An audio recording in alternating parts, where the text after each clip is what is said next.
સુરતના રાદેરી વિસ્તારમાં માથાભારે ઈસમો દ્વારા સિક્યુરિટી ગાર્ડને નિર્દયતાપૂર્વક માર મારવાની ઘટના સામે આવી. સુરતના રાદેરી વિસ્તારમાંથી માથાભારે ઈસમો દ્વારા સિક્યુરિટી ગાર્ડને નિર્દયતાપૂર્વક માર મારવાની ઘટના સામે આવી. સુરતના રાદેરી વિસ્તારમાંથી માથાભારે ઈસમો દ્વારા સિક્યુરિટી ગાર્ડને નિર્દયતાપૂર્વક માર મારવાની ઘટના સામે આવી છે, જેના સીસીટીવી ફૂટેજ પણ સામે આવ્યા છે. આ સમગ્ર મામલે પોલીસે સીસીટીવી ફૂટેજ અને ઘટના સ્થળે હાજર પ્રત્યક્ષદર્શીના આધારે આરોપીઓની શોધખોળ શરૂ કરી છે.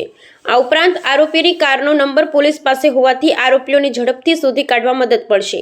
પ્રાપ્ત માહિતી અનુસાર સુરત શહેરના આનંદ મહેલ રોડ પર આવેલ માલવિયા હોસ્પિટલમાં સિક્યુરિટી તરીકે ફરજ બજાવતા 77 વર્ષીય ભાઈલાલભાઈ પ્રજાપતિ શનિવારે પોતાની ફરજ બજાવી રહ્યા હતા. આ દરમિયાન કાર લઈને આવેલા બે ઈસમોએ હોસ્પિટલના પાર્કિંગમાં ઊભા રહી પેશાબ કરવા લાગ્યા હતા. આ દરમિયાન સિક્યુરિટી ગાર્ડ ભાઈલાલભાઈએ તેમને ત્યાં પેશાબ કરવાની ના પાડી અટકાવ્યા હતા, જેથી એક ઈસમ ઉશ્કેરાઈ જઈ સિક્યુરિટી ગાર્ડને બેરહેમીપૂર્વક માર માર્યો હતો. તેણે વૃદ્ધ સિક્યુરિટી ગાર્ડનો પગ પકડી રસ્તા પર ઠસડી લાતો ને મુક્કાનો માર માર્યા હતા. આ સમગ્ર ઘટના સીસીટીવીમાં કેદ થઈ હતી. આ દ્રશ્ય જોઈ બે મહિલાઓ તથા હાજર લોકો વચ્ચે પડી અને સિક્યુરિટી ગાર્ડને બચાવવાનો પ્રયત્ન કર્યો હતો. સિક્યુરિટી ગાર્ડને માથાના ભાગમાં ઈજા પહોંચતા તેમને હોસ્પિટલ ખાતે સારવાર અર્થે ખસેડવામાં આવ્યા હતા. Bureau report Sunil Ganjawala, Surat.